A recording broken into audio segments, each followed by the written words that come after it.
God here. And it's football season. And it's like 100 degrees outside. Sorry about that. Welcome to Season 3 of Gods of Odds, hosted by two of my favorites, Brad Hoyseth and Dave Daba. Welcome to the Gods of Odds. It is week number 17 of your National Football League season. That is Brad Hoyseth over there in beautiful Southern California. I'm Dave Daba up in rainy, and I do mean rainy, Brad, Northern California. We have a absolute fantastic show for you today, which is going to include talking about the Bad News Bears, aka the Chicago Bears football team. We're the only show in America, Brad, that would have the nerve to put the Bad News Bears on our YouTube cover art. Super excited about that. Mr. Hoyseth, how are you doing today? Well, we've had kind of similar weather to you guys up there. It's been it's cloudy and overcast right now, not real pretty, but and kind of chilly. But we had some rain, and I guess the whole state is in for an entire week of rain, and hopefully that's good for the water supply and that kind of thing. But it's not real fun, you know. I don't like this kind of stuff, Dave. I would just assume that it's 78 degrees and sunny, and there's a good game on. Open the doors and just enjoy the moment. Yeah. Speaking about I guess good games. I'm wearing the big Golden Gopher hoodie, which was purchased several years ago. I only pull it out for special Golden Gopher games, Brad. And I thought, what could be more special for the Golden Gophers this year than the Pinstripe Bowl? So I don't know if you've had a chance to watch it yet. So I won't spoil what happens, but unfortunately, I did watch. Well, I mean, the Gophers won, but I watched some of these bowl games, Dave, and there's a quarter of the stands have got people in them, and I just can't help but I heard a story. I heard something about Syracuse had like 10 guys that decided they didn't want to play in the bowl game. I mean, I don't know. Has Syracuse ever had 10 guys drafted in a year? I don't think so. I mean, I don't know what these guys are thinking. I think we're like a half a step away from not having bowl games anymore, Dave. I mean, when you think about the expansion of the playoffs in college football and all the guys just deciding they don't want to play, at what point do advertisers just kind of bail on the thing and say, I'm not going to do it anymore?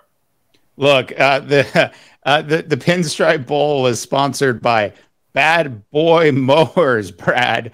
And I think there's always Tony Soprano. Did he own that company or what? I mean, it sounds like just a rickshaw company from the Bronx or something. Your grass won't get cut, but you will pay for it. Right. I think is the Soprano way. Definitely. So, Mr. Hoyseth, a big weekend in front of us. For those of you that haven't heard the news, Derek Carr has been benched for the next 2 weeks. He signed, Brad, $121 million contract during the offseason, contract extension during the offseason. And what was interesting about that extension is for next year, if he's not injured, the Raiders have till February 15th to just walk away from the whole contract entirely. There's like a $5 million penalty. I think, Mr. Hoyseth, we've seen the last of Las Vegas Raider Derek Carr. So what does that mean for the Raiders then? Who's the guy? Who's going to be the guy that's going to be next in line there in Las Vegas? I believe they're going to make the fatal mistake of bringing in Tom Brady next year. I think that's the all of these teams are vying for the fallen ones. That's what I'm going to start calling Tom Brady, because I think he's done. They're all starting to vie for his services at this point. I mean, there was even the rumor earlier today, which was just crazy, which was Sean Payton going back to the New Orleans Saints as a head coach, and he's going to bring Tom Brady with him. And the only like if you compare the two offenses, the Raiders offense and the Saints offense, you'd much rather go to Las Vegas than to the outside of Chris Olave. Alvin Kamara's he's more like hit, miss, and then he just misses for the rest of the season. He has like 3 games and that's it.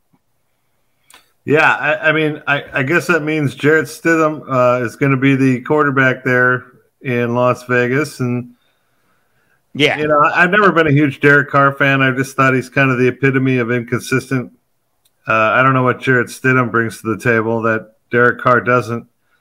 What he brings to the table is they don't have to pay Carr $33 million next year. They get to walk away from that contract. Right, but they do have some good weapons there. I mean, Josh Jacobs, Devontae Adams, Hunter Renfrow, Darren Waller. There's a lot of guys there, and it wasn't just a couple of years ago that they had one of the better offensive lines in football. So, I know it's an old cliche that this is a great opportunity for Jarrett Stidham. I don't really. I mean, maybe next year is. I don't think the rest of this year really means anything to the Raiders at this point. But that's an organization that has not had a good year. I think they had a lot of promise going into the season, and it just hasn't panned out. Yeah. All right. So why don't we get into our top 10 games worth actually spending some money on this weekend, Mr. Hoysef? And I will say this. This is the easiest week to pick that we've had in probably about a month and a half. I think we're going to see a lot of agreement this week. I know in my case, I think we've kind of reached the point in the season where there's certain teams that have now decided just to bail. I think this becomes an easier part of the year. The spreads will get a little bit bigger. But at the same time, the teams that are playing something for something have a huge advantage over the teams that don't. You're going to see a lot of guys bailing and not playing, and injuries will keep them out of games and stuff like that. Whereas the teams that are in the playoff hunt are still start jockeying for a better position in the playoffs. The Vikings are still trying to catch the Eagles. I don't think it's going to happen. At that AFC race for the 1 seed, that could go in any one of 3 teams. But I'm going to start out in Philadelphia, where you have the Saints at the Eagles.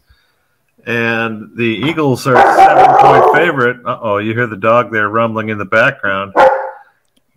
I'm sure at some point we will have dueling dogs barking, Brad. Right, exactly. And so anyways, the Eagles are a 7-point favorite. I haven't thought much of the Saints all season long. I don't think they're a very good team. The Eagles, I believe, will get Jalen Hurts back this week. I think they want to sew that thing up and win so that they can take next week off and just kind of get rested for a couple weeks. And I just don't think much of the Saints. Chris Olave's dinged up. Alvin Kamara hasn't quite been the same all season long. I'm going to take the Eagles. I'm going to give the 7 points at home. Yeah, some of these games just feel just so simple to pick. So I'm going with the Eagles. Even if Hurts doesn't play, and even if Gardner Minshew throws 2 picks again and has 1 fumble and they have 3 turnovers, the Saints are not the Dallas Cowboys at all. And with all of the with the way the Eagles played last week, if they can play half as good as they did last week, sort of across the board, I would think this would be a fairly easy victory for them. I think we're we know 7 points in the NFL is just a touchdown and a Greg Joseph mixed extra point right around the corner. So it is a little scary. But this is a Saints team led by a head coach that shouldn't be a head coach in the National Football League, with an Eagle team that does want to just shore everything up and rest everybody in that final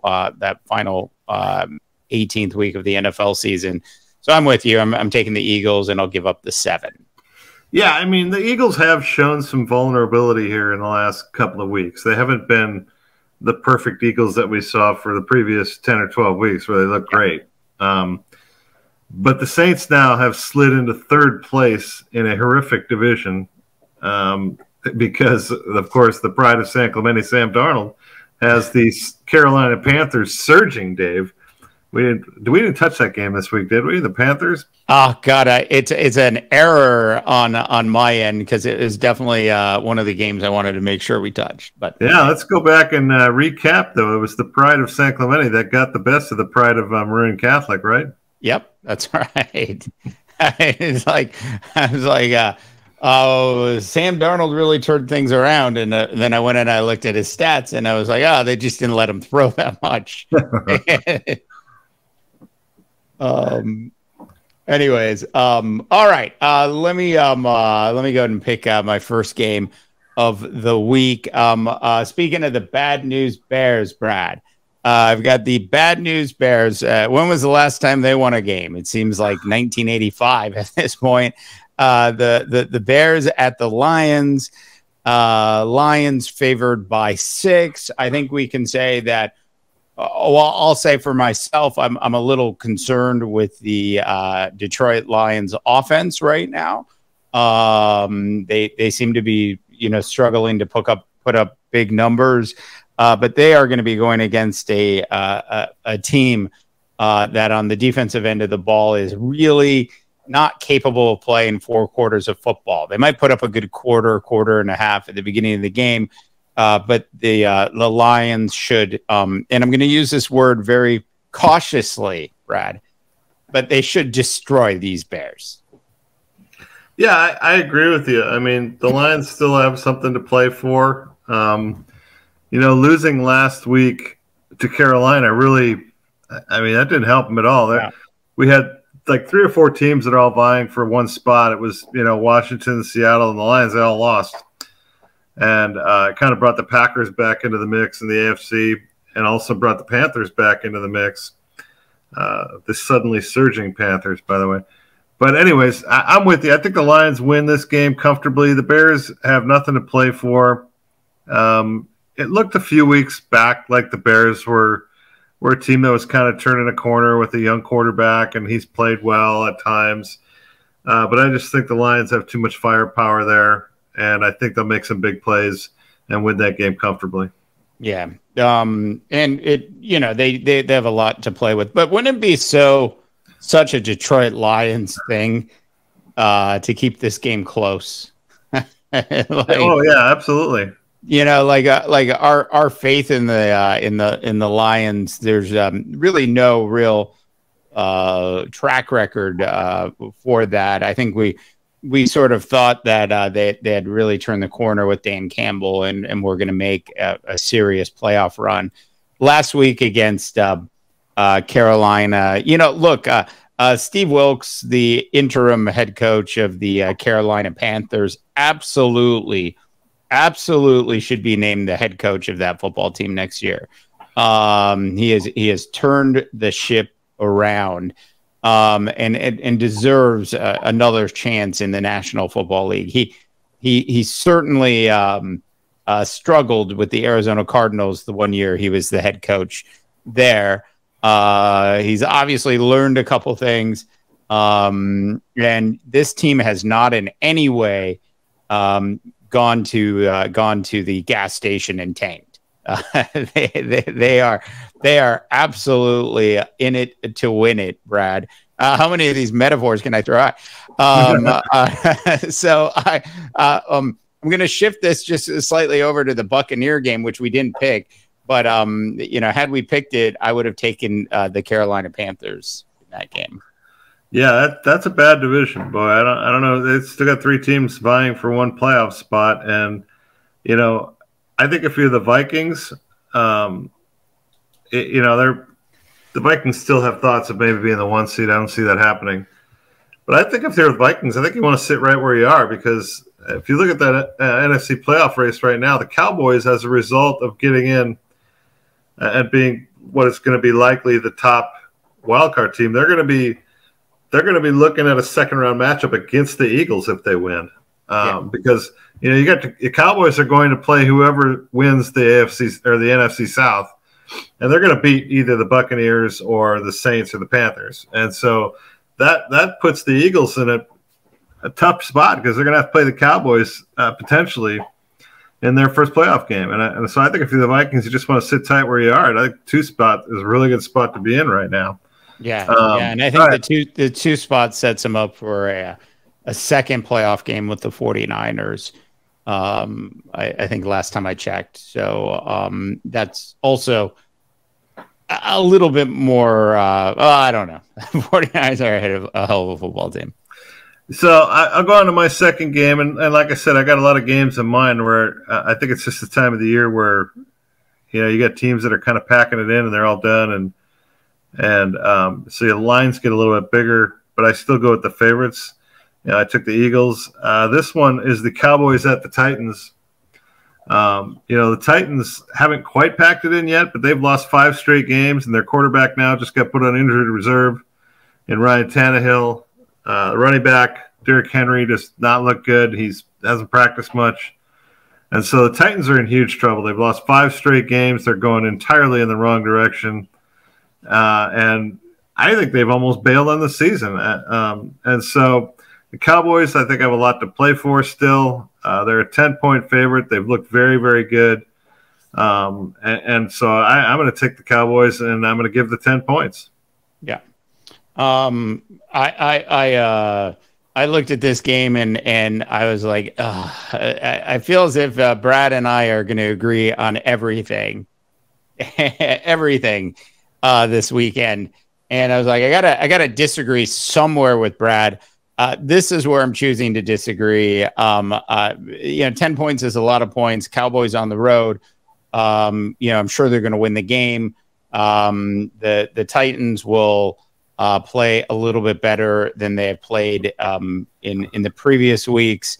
They're getting back one of their younger wide receiver. The rookie wide receiver should be full strength this week in Burks. So and I'm always a big fan of like these quarterbacks who get drafted into the National Football League, and then the starting quarterback says in Ryan Tannehill, it's not my job to help him out.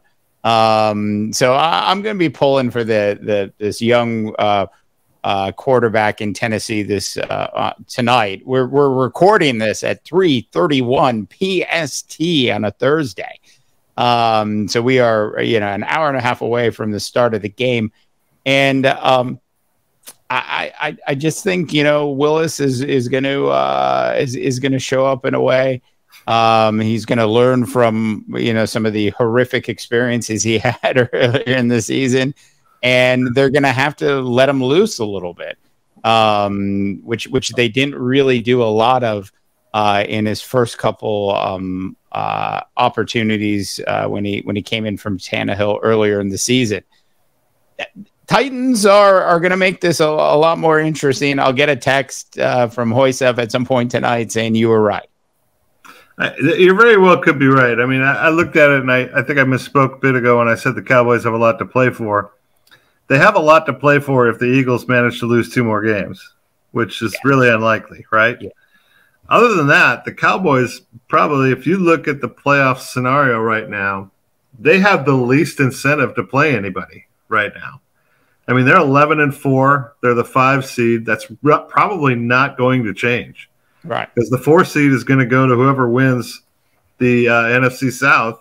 And right now the 6th seed is the Giants, and the Giants can't catch them. They're 2.5 games behind them. So the Cowboys really have no incentive to play anybody. They could rest everybody, and regardless, they're probably going to be the 5 seed, whether or not they win or not. And so that's what the Titans are hoping for, but I don't have a lot of faith in Malik Willis. I don't have a lot of faith in what's going on in Tennessee to begin with. I think Vrabel could be on his last hurrah there. But I just think the Cowboys are kind of hot. They're going to come in and play at least a good half football. If they get out in front big, I don't think Tennessee can catch them. God, if Vrabel gets let go, he'd be one of the coaches I would say is an absolute find for a team that is looking to bring in a new head coach.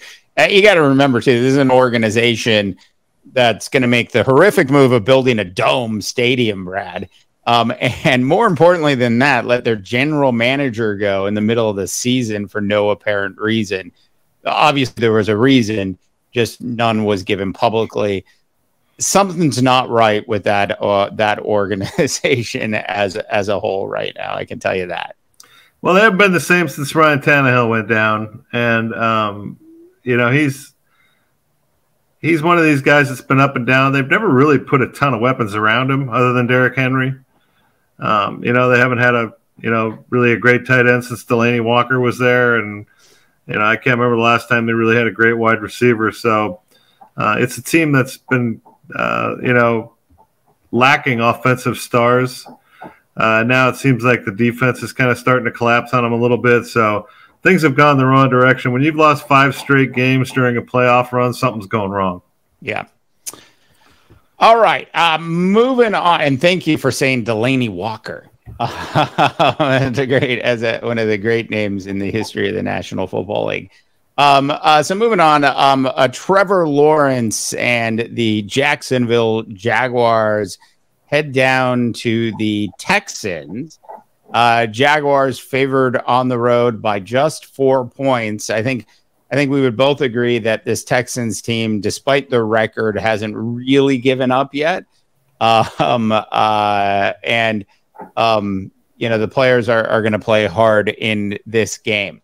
Earlier in the week, Brad, I happened to catch a couple different shows, and on those shows, they're like, the best quarterback in the National Football League is Patrick Mahomes, followed by Josh Allen, Joe Burrow, Herbert, and Trevor Lawrence. And I'm like, oh, come on, slow your roll on this Trevor Lawrence thing.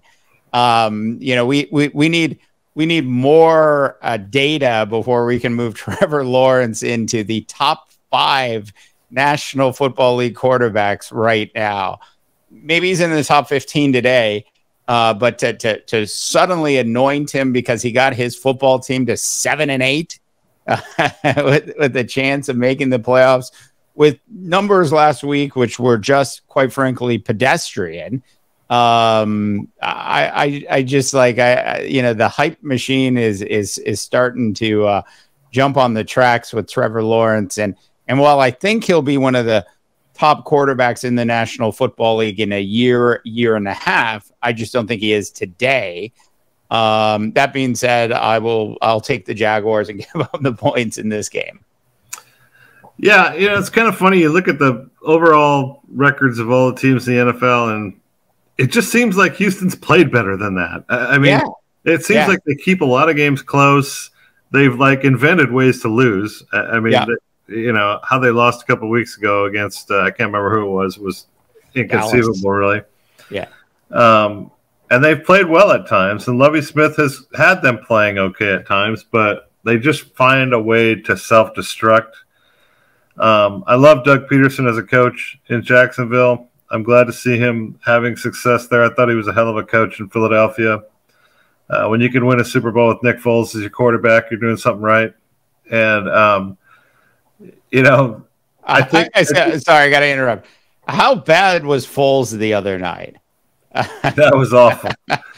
Absolutely awful. Here's the deal, David. My fantasy football game, I was so far out of it that my computer gave me a 1% chance of winning, in the semifinals. And I had the defense going against Foles.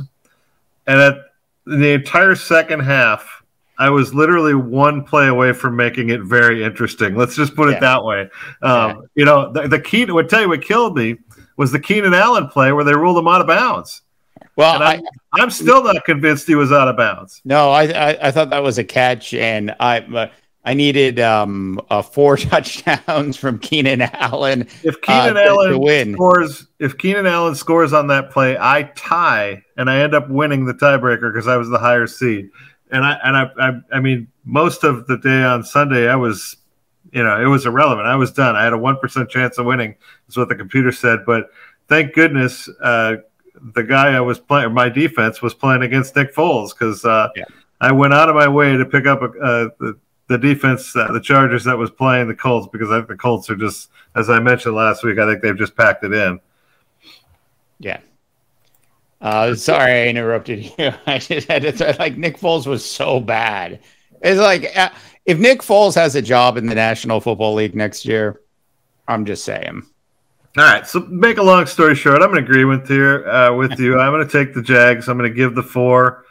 I just think they're kind of hot. They're playing good football. Houston really doesn't have anything to play for. They're playing for the number 1 pick right now, and only they could screw something like that up. But I think the Jaguars are going to seize the moment, and I think they're going to continue to win. I think they get to 500 this week. But you don't consider Trevor Lawrence a top 5 quarterback in the National Football League today, do you? No. I think, he's played better. Yeah. And again, in fairness to him, much like I talked about with Tannehill, I don't think the Jaguars have put a lot of pieces around him. There's not a lot there, really. I mean, name me one offensive weapon. Well, you got your Zay Jones, right? Evan Ingram. They got him on a dirt cheap contract. But, who's Evan Ingram, really? I mean, is Evan Ingram a top 8 or 10 tight end in the league? They definitely need another. They need a number 1 wide receiver, and they don't have that. Yeah, I mean, it's a nice story. Right now, they're the 4th seed. Which is makes for whoever's the 1 seed is sitting very pretty, because right now they're the 4 and the Ravens are the 5, and I don't think either one of those teams is going to scare the 1 seed when it's all said and done. Yeah, I totally agree with you on that. All right. Your pick, Mr. Hoysett. Oh, back to me, huh? Okay. All right. Well, speaking of one of those teams that's bad and that we just mentioned, the Colts are at the Giants. And the Giants are a 6-point favorite against the Colts, who have just given up on the season. They have Nick Foles as their quarterback. Do they go right back to Matt Ryan this week? First of all, I'm taking the Giants in this game. Dable and the boys desperately need a win. It's a huge game for them. They win this game, and it's almost assured of making the playoffs. So, it's a massive game for the Giants. The Colts have packed it in. So take the Giants and give the 6, following in line with my theory of, teams that are packed it in versus teams that are playing for something. I didn't think that 6 was a really big line, given the disparity between where these teams are going. Yeah, I agree. The Giants are a little scary. But I don't know if they're scary or if the Viking defense is just that bad, which is, probably really what it is. And the Colts defense is actually considerably better, at least statistically, than the Minnesota Viking defense is. So I can see this game being a little bit closer than you might think. I don't know if weather is going to be a factor at all. But I've got to believe that the Giants are going to take care of business. And you're right. Brian Daboll is going to have them ready to go. This is essentially their chance to make the playoffs. It's a big deal for a first-year head coach in New York to pull something like that off. At the very least, he's guaranteed himself 2 more years of salary in New York. You don't get into the playoffs that first year in New York, then a lot of pressure on you in that second year. And if you don't get into your second year there, you're not going to have a third. So I think he's just making some more money here for himself. Well deserved. This Giants team is middle of the road football team, but they've figured out how to win games that they should win at the beginning of the season, and it's benefiting them as their schedule's gotten harder down the stretch. Yeah, here's the tricky thing about the Giants is that they are not a bad football team, and right now they're in a position where they would play, I believe, San Francisco in the playoffs. And which I think is an interesting matchup of 2 teams that really like to play the same style of football. And can you tell me who the backup quarterback is right now in San Francisco? It's his last name is Johnson. Josh Johnson, right? Yeah. So if Brock Purdy somehow goes down, I mean, who knows? This team has so many injuries, it's unbelievable. I think they're probably going to get Deebo Samuel back before then, but the Niners are they're the team that everybody's in love with them right now because they've been red hot. But with all his injuries and stuff, you just can't help but think of, man, if somehow Brock Purdy goes down, then where do they go from there? Yeah. Well, I'm just 50 miles away from the stadium, Brad. I can still throw a pretty tight spiral. I can make the screen pass well, but anything beyond that is just asking too much. All right, what do you got for me next? All right, Mr. Hoysef. Next up on the docket for you, 49ers at Raiders. The Derek Carr benched Las Vegas Raiders. Look, leave it to the Raiders to screw up and not deactivate Derek Carr in this game, and then he gets into the game, and then he gets hurt, and then they got to pay the contract. So I'm pretty sure that we won't see Derek Carr in uniform the next 2 weeks in Las Vegas. Because the writing is beyond all on the wall. The headlines have been written on those newspapers we no longer receive. So it will, within a couple weeks, it will happen when the season ends. And Derek Carr will either get traded or he will be flat out released by the Raiders, and he can go pick where he wants to go. 49ers, heading into Las Vegas, you'd like to keep the momentum up. Number one priority for this 49er team, to be honest, is no more injuries, sort of where they're at. They're still hopeful that they're going to be able to get into that second seed, which is really what they would like to do. So they're not just going to lay down for the Raiders in this game. They'll end up winning this game. It's a 6-point spread, I believe. I'm going to go with the 49ers in this, and hopefully no more injuries for this 49er team. Yeah, I'm going to agree with you here. I think the Niners are just a far superior football team. They're playing pretty good football right now. The defense is just vicious. It's a tough spot to put a guy in where that hasn't played a ton of football, for the Raiders. And so I just have a sense that Jarrett Stidham is in for a long night, and I'm going to take the Niners. I'm going to give the points just like yourself. Yeah, Jarrett Stidham. Is he the best of the former New England Patriot quarterbacks outside of Tom Brady still in the league? It's like, is he better than Mac Jones? Is he better than Billy Zappi, who are the current quarterbacks for the New England Patriots? I don't think so. I don't think he is better than him, Dave. No, I don't either. So I don't think the Raider plan going forward is, Stedham. I don't. But he understands the offense. He played well in preseason for this Raider team. He's sort of a coach on the field. So it wouldn't surprise me for him to get score a couple touchdowns and make it sort of interesting for a little bit. But yeah, this game just means so much more to the 49ers at this point. And I'm sure Kyle Shanahan would be so happy if they could have this game won by the end of the third quarter, so they could just rest their starters. It scares me every time I see Nick Bosa play. Hey, you know what? I wish Jarrett Stidham the best of luck, Dave. The style of the defense, even with the second stringers and the third stringers, is so aggressive that it almost implies that that these players are going to have a chance at getting injured. They just play a way that nobody else plays in the National Football League. The Jets, if they're at full strength, obviously with Robert Saleh, has gotten that defense at times up to a similar level. But this is the most tenacious defense I think I've seen in years in the National Football League. Speaking of those Jets, that's my next game, Dave. The Jets are at the Seahawks, and a little bit of a surprise here. The Jets are 2-point favorites. I didn't really understand that.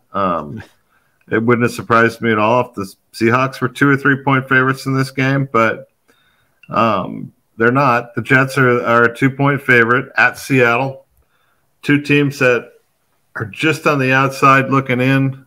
They're both bubble teams. The Jets, however, seem to be self-destructing as quickly as their quarterback self-destructs. So I'm going to take Seattle playing at home with the 12th man. I love Pete Carroll as a coach. He tends to win a lot of games like this. And so I feel good about the Seahawks at home getting 2 points from the Jets.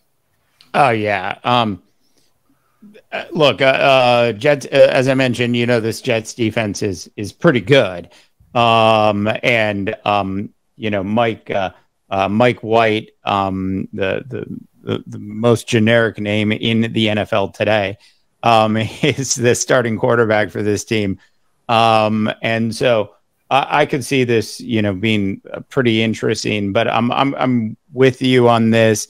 I wasn't really sure where I was going to land on it. If I was going to, if you will, Brad, flip flop on it, but I've got to believe Pete Carroll is going to find a way to get this thing done this week, and they're not favored. So in the event the Jets win by a point or something like that, then we're covered. So I'm going to go with the Seahawks for pretty much the same reasons you took as well.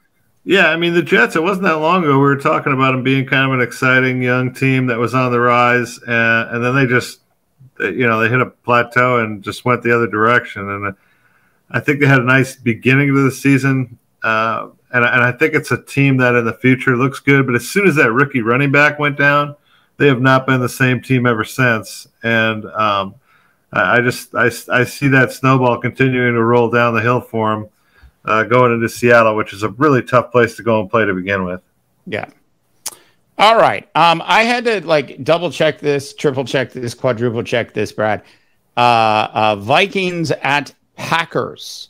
Packers, who are one game below 500, I think last time I checked, are favored by 3.5 in this game. I mean, and I know what you're going to say about, with the Vikings, one win, you could see them winning by a field goal or losing by a field goal, I guess, as well.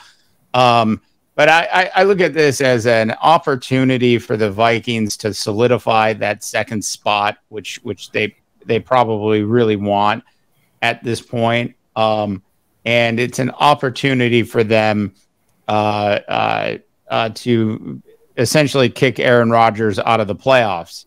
Much rather do it now than let Aaron find a way into the playoffs, which could be, more dangerous than this particular game on the road. So if I'm the Viking coaching staff, we are going to attempt to take care of business in this game. I see this going one of two ways, Brad. I see this as the Vikes win the game by 10 points, or the Vikes lose the game the way they lost to the Dallas Cowboys, where CBS decided to break away to another game. So I could see it going either way. I'm going to take the Vikes in this one, almost a little bit reluctantly.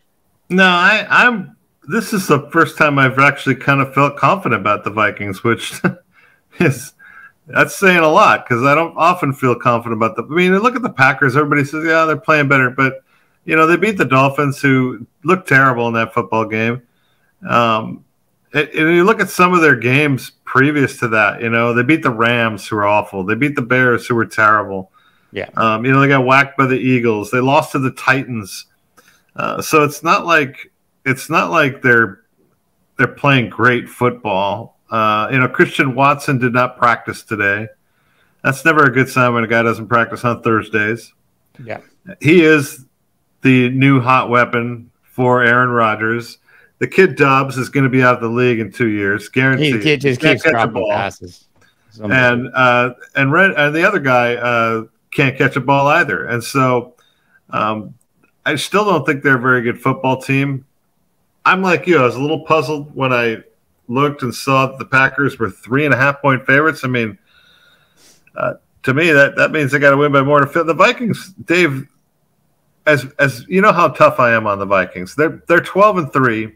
They've only outscored their opponents by 5 points the entire year, which to me means that they're a mediocre football team. But they happen to be 12-3, and they're 12-3 for a reason, because they have this incredible knack, and it's a great thing to have, of winning close football games. That's a great illness to have. They're 11-0 in one-score games. Yeah. And the Las Vegas line is telling me it's a one-score game. So I'm going to go with the team that's 11-0 in one-score games, and I'm going to take the Vikings. I'm going to take the 3.5. Yeah, I mean, the big in vogue thing to do now is to disrespect a 12-3 Minnesota Viking football team in the media. And that's been going on for, most of the season. And it's almost like you've won 10 games by, one touchdown or less, which is an NFL record. You've had more comebacks in the regular season in the history of one NFL season. Like, this team, yells and screams team of destiny. And then you go onto the other side of the ball and it's just a disaster. Absolute disaster. And I've covered it before, so I don't want to, spend too much time on it. But like, Ed Donatella, please shift back to a traditional 4-3 defense for the remainder of this season. Please stop your strategy of giving up 80 yards a drive so you can get the team into a red zone position. The problem isn't really the players on the team on the defensive side of the ball. Yeah, they're not as talented as some other teams, but there's still a lot of talent on that team when they're healthy. The problem is strategy. And this is a clear-cut coaching issue, which doesn't revolve around teaching the players how to play the system. It revolves around the system not working week in and week out. Look, this is Aaron Rodgers back up against the wall. You mentioned Christian Watson earlier, and if he doesn't play, Vikes will definitely win this game. Yeah, I mean, the game itself just screams of a one-score game, and nobody in the league that's been better at one-score games all year long than the Vikings. I mean, they've been absolutely perfect, and you can criticize their defense, you can criticize Cousins, you can criticize, whomever, the game planning, the schemes, the defensive alignment, whatever. But they've managed to win football games, and that's a great quality to have. I still don't think they're a factor in the playoffs. I really don't, because then you get like really good football teams. But the Packers are not a great football team, and somehow they managed to convince the people in Las Vegas, which just goes to show you that Las Vegas doesn't think much of the Vikings, Dave. No. The lines, and they've been pretty accurate on their lines all year long with the Vikings. But nonetheless, I'm going to take the Vikes. I keep saying it every week. They're the worst 12-3 football team. Last week I said they're the worst 11-3 football team ever. The week before that I said the worst 10-3 football team, and so on and so forth. Yeah, you know what I hope I hope you say in February, Dave. That's the worst Super Bowl victory team I've ever seen. And at some point, like, you've just got to start giving them their due. That's what I've said. They win close games, and that's a great habit to have. And as long as they keep getting themselves in close games like this one, I'm going to take the team that's 11-0. Hey, look, a lot better than my Minnesota Timberwolves, who have dropped 4 games in a row. But that's proper protocol for the Timberwolves. They drop 4 in a row once a month. Yeah, but not after you trade half of the franchise for one player. All right, let's go to my final game. It's the biggest line of the week. It's the Broncos at the Chiefs. Nathaniel Hackett got whacked after the last game for the Broncos. Man, they're unhappy in Denver, Dave. And for good reason. It's not a very good football team. They spent a ton of money on Russell Wilson. Did you see the fighting on the sidelines, Brad, last week between the players? The fighting on the sidelines between the Bronco players. It's never a good sign, is it? No. Anyways, Chiefs are 13.5-point favorites. That's a big line. And I've been saying it all year long. The Chiefs' defense is not very good. They're just not.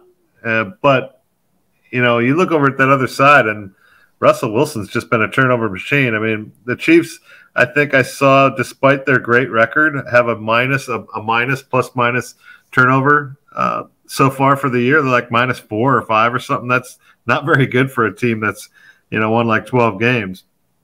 I think this is maybe the game where they get even and maybe get 4 or 5. I just get this sense. And so the Chiefs are given 13.5. I'm going to roll the dice. I'm going to take the Chieftains at home, given all the points. Yeah, I mean, the Chiefs defense, I think is, from a talent perspective, is on par with the Minnesota Viking defense. I think maybe the Vikings have a little bit more talent. The Vikings are currently rated the 31st worst defense in the National Football League, and the Chiefs are middle of the road. They're like 15th or 16th on the defensive side of the ball. I'm with you on this. I'm just going to go ahead and take the Chiefs on this one, just because you expect Patrick Mahomes to put up a lot of points. But I would be remiss if I didn't say something about Nathaniel Hackett, Brad. A eulogy maybe for Nathaniel Hackett. I was ready to let him go after week 1 of the NFL season, was ready to can him in week 2, week 3, week 4, and so on. And then at some point I was like, well, is it really his fault, or is this a Russell Wilson issue? Have we really seen Russell Wilson go from a Pro Bowl quarterback to looking into opening up an insurance agency with his wife? Has he really gone off the deep end that far at this point in his NFL career? Nothing wrong with an insurance agency and opening up one, but it's not the same salary that you would get playing in the National Football League. So I look at Russell Wilson and I'm just like, I think Pete Carroll had it right. I think they knew in Seattle. I think they pulled off. We're going to look back on that trade as one of the biggest heights of all time on the Denver Broncos. Nathaniel Hackett. Best thing I can say about Nathaniel Hackett for him at this point is maybe he'll have the opportunity to go back to throwing darts with Aaron Rodgers in Green Bay, because that was a big part of his resume. I don't think he'll have another chance at being a head coach in the National Football League. When he resurfaces in 3 or 4 years as a candidate, I will be there to remind people of how bad he was, in the same way I've reminded you all season about Dennis Allen. Yeah, I mean, is John Elway still in a power position there in Denver, Dave? Because, and I know they got a GM now, Patton or something is his name, but they've made a lot of really. That's an organization that is. I mean, they're going down quickly. I mean, they won the Super Bowl not all that long ago, and ever since then, it's been like one disaster after another. Look, I like Vic Fangio. I didn't hate Vic Fangio as obviously way better than what you have with Nathaniel Hackett as a head coach. And the issue, the thing I'd say is, like, I think the organization's really pretty solid. I think Elway's definitely really taken a big step back. I don't think he's involved in the player personnel decisions directly anymore. So I think he's more of like a public figure than anything else. And I will give it to the new ownership group, because like if I owned the Broncos, I would have made the Hackett move with an attempt to save the season a lot earlier. But they gave him a chance, and he didn't pull through on it. And so the result is the result. But I will give it to the new ownership group there in Denver for at least giving him a chance. But like last week with the fighting on the field, with how horrific Russell Wilson has been, the ripping kid is equally as bad. And it's, I say this about the Viking defense, that it's strategy. Obviously there's strategic issues with their offensive game plan week in and week out. Not sure how much of that though is the game plan or just Russell Wilson is a black hole of lost money now for the Broncos. Yeah, I mean, you look at a team like the Broncos, not to get on a Bronco rant here or anything, but usually when you see a team that's that good on one side of the ball, they're at least going to be competitive. That defense is really talented. Now, they didn't show it last weekend, but previous to that, they had been one of the top 2 or 3 defenses in the entire league. And really, as a team all year, they haven't been very competitive. I mean, you would think you could devise some sort of game plan offensively where you at least keep games close and keep yourself in a situation where you can win a game. And I have to be the first one to admit the meteoric drop from Russell Wilson to me is puzzling, because that guy was one of the more exciting players to watch in the league 2 years ago. And I don't know what happened to him, but he is not the same guy. No, definitely definitely not the same guy. And his slogan, "Let's ride." Maybe he's secretly driving an Uber on the side or a Lyft. It's been, you see players go off the cliff all the time in sports where they just suddenly get old. I don't think Tom Brady has anything left in the tank. I'd love to be wrong, but it's not just the routes. It's not just the extra pressure. It's the balls are not necessarily getting there. And I think any team that picks him up as the answer for next season hasn't been paying any attention to how he's looked in the second half of this season. I would love to see Tom just walk off into the sunset, into his Fox television gig next year, as opposed to take another swipe at it.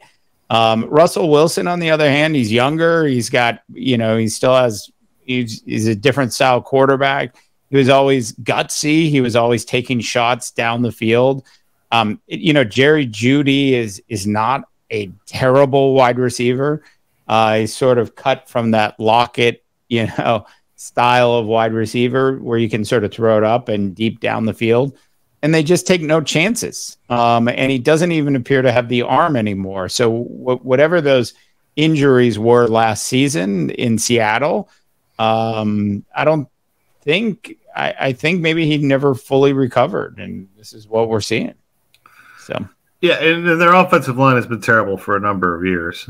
That's been a known problem, and they've just never really fixed that thing. Yeah. You mentioned Tom Brady, and I watched a lot of Brady because I had him on my fantasy football team for a lot of the year, hoping that he would have a similar year that he had last year when he threw for more yardage and had more touchdown passes. He just can't throw a deep pass anymore, Dave. I mean, there's balls that he's throwing are just way off the mark. Something that you just never saw from Tom Brady in the past. And everybody knows he has no mobility. Yeah, their offensive line isn't very good in Tampa. But I watched that offense and the way that organization is run now, and they've taken a lot of steps backwards from when Bruce Arians was the coach. I mean, I think Todd Bowles and those guys, they should be getting their resumes ready in Tampa. Yeah, I agree. Hey, maybe that's maybe it's smoke and mirrors with Sean Payton. Maybe he's gonna go to Tampa. But I bet Tampa gives Bowles another year. And I would love to see Sean Payton, by the way, take the Denver job and restore that franchise to its once great glory. All right, Brad. Moving on to the last game of our top 10 games worth actually spending some money on this week. And this to me was puzzling. Yet another puzzling line for you, Mr. Hoyseth. And I saved this for the end. This is Monday night's football game. The Buffalo Bills have to go to Cincinnati, which on the map, if you look at the map, not that far away from Buffalo. But they have to go to Cincinnati, play the Bengals. in what I'm sure will be a fairly cold and snowy game. The Bills on the road against the AFC Super Bowl representative from last year, a team that is heading in the right direction once again, despite the second half of that game against the Patriots last week, is, Joe Burrow and the Cincinnati football team. And they're not even favored at home. The Bills are favored by 1.5 in this game. I don't get it. Look, I picked the Bills to win the Super Bowl. So did 95% of everybody else in the country. I'll stick with that. But like, if I look at this, to me, this Bengals team is the scariest team outside of Kansas City in the AFC, and I think the Bengals defense is actually better right now than the Chiefs defense. So Bills have a ton of injuries. I'm going with the Bengals in this one.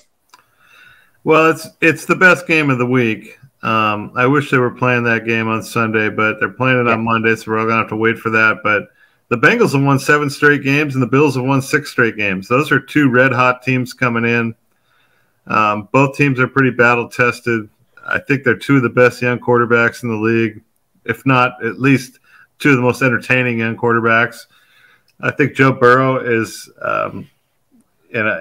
he's starting to develop this reputation of just being a gamer and a guy that can win with a lot of moxie. And everybody knows what kind of player Josh Allen is. He still has his occasional Josh Allen moment where he throws the ball into triple coverage and has it picked off.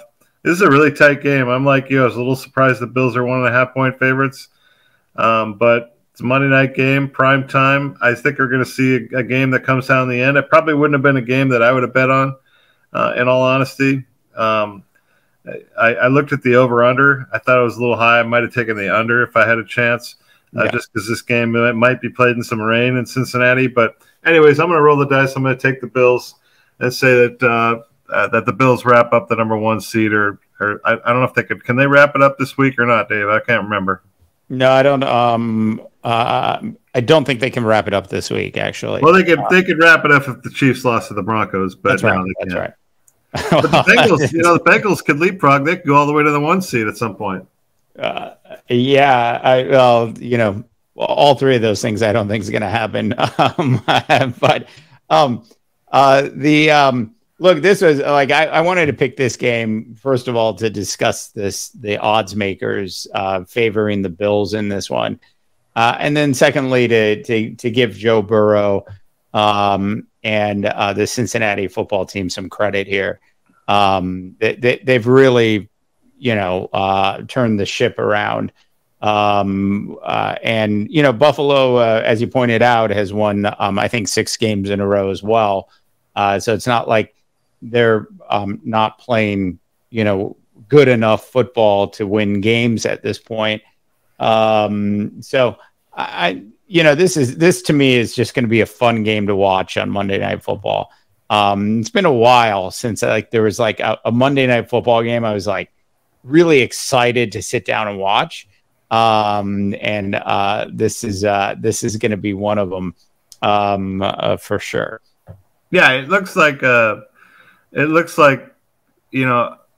those quarterbacks, they're just fun to watch, and they both got great weapons, and both defenses are pretty solid. I think the Bills might have a little advantage on defense, but like you said, they're a little nicked up right now, so it makes for an intriguing game. And certainly when you add in all the playoff implications, they'll find out more about where they stand, after the Sunday game. So, but it looks right now, because the reality is that if the Bengals lose and the Ravens win, the Ravens could pass them, I believe, in the AFC North. So, or at least they'd be tied with them. So the Ravens keep hanging around, and so the Bengals have to win, and that just adds to the mystique of the moment.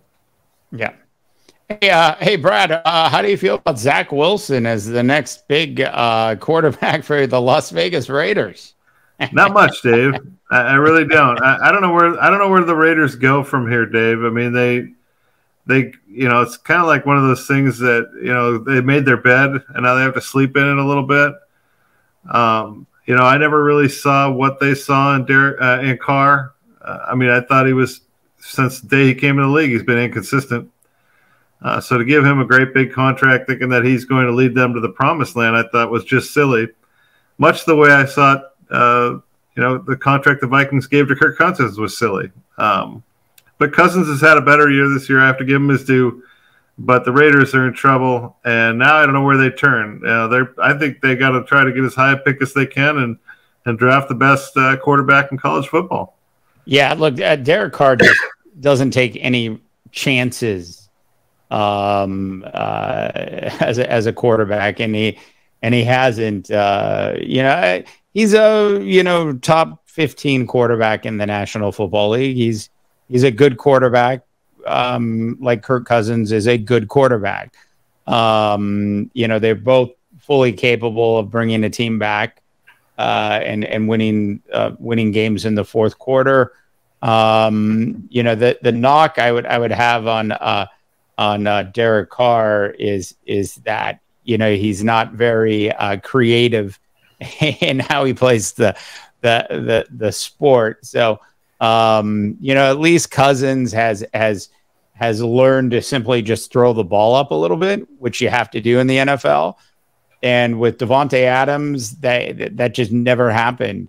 I'm telling you right now, if Zay Jones was still on this Raider team, Derek Carr would be getting that $33 million next year. Zay Jones is a quarterback whisperer, Brad. Dave, I look at these teams in the NFL, though, right now, and, man, there is a lot of teams that are going to be looking for a quarterback in the draft. Is there not? Yeah. And there aren't enough quarterbacks, and you and I are both like super, we're secretly probably thinking, when's the end for Cousins in Minnesota? It's like, is it more of the same? How much more of the same are you going to want to have for the next couple of years? So, does it turn into a quarterback shuffle? I look at these teams are the worst. I could see Houston maybe giving one more year to the kid there. The Bears are probably going to be fine with their quarterback, as are the Cardinals. But then after that, it's like a who's who of teams that are going to be looking for a quarterback. The Broncos have got to be looking maybe at one. The Colts clearly are going to be in the market. The Falcons, I don't know if Desmond Ridder is the answer long term. The Rams, that thing's gotten interesting now with Baker Mayfield. The Cleveland Browns probably will try to get 1 year out of Watson. But then you look at teams like the Saints and, how long are the Titans going to hang on to Tannehill? And are the Steelers, are they really excited about what they've got in Pickett? And so there's a lot of question marks. The Jets have a lot of question marks. The Seahawks, how long can Geno Smith play, right? And so there's a lot of teams out there that could be looking at a quarterback in the draft. And I just don't think there's enough of them out there. And for God's sakes, I forgot to mention this, but the Washington Commanders are going back to Carson Wentz this weekend. And Carson plays okay. He's an okay quarterback. Yeah, if you're looking for an okay guy, most guys that want to win a Super Bowl are looking for somebody that's a little bit better than okay, though, right? Yeah. Look, the thing I'd say about never winning a Super Bowl, you always bring up Dan Marino when you say that, but he was a great quarterback at least. And, other guys named Dan, Dan Faust, as well. Danny White. There you go. So you got these guys who are great quarterbacks who've never won Super Bowls. But now we have these good quarterbacks who have never won Super Bowls. We've had bad quarterbacks win Super Bowls, and Trent Dilfer and Brad Johnson in the past. It sort of takes it takes a top tier quarterback in today's game to get you there. You didn't throw Nick Foles into that mix. Yeah, it's just crazy to me that Nick Foles won a Super Bowl. I am in denial, Brad. Absolute denial. The guy had an amazing run. That's all you can say. He did. And everything else after that, I don't know how many teams he's been on since then, has been gravy financially for him. All right, Mr. Hoysef, we are less than an hour away before my Titans take. They're not going to beat the Cowboys, but they'll cover the spread. I'll look for that text later. Any parting words, Brad? Yeah, have fun on New Year's Eve, folks. Don't drink and drive. That'd be a stupid mistake and a terrible way to start your year if you had something happen to you. So have some fun on New Year's Eve. Enjoy the bowl games coming up, and we'll see you again a week from now. Yeah, and Uber and Lyft are the easiest things in the world if you are out there throwing down a little bit. Just use those instead. All right, that is Brad Hoysef over there in beautiful Southern California. I'm Dave Daba up in Northern California, wishing you all a tremendous rest of your sports viewing week.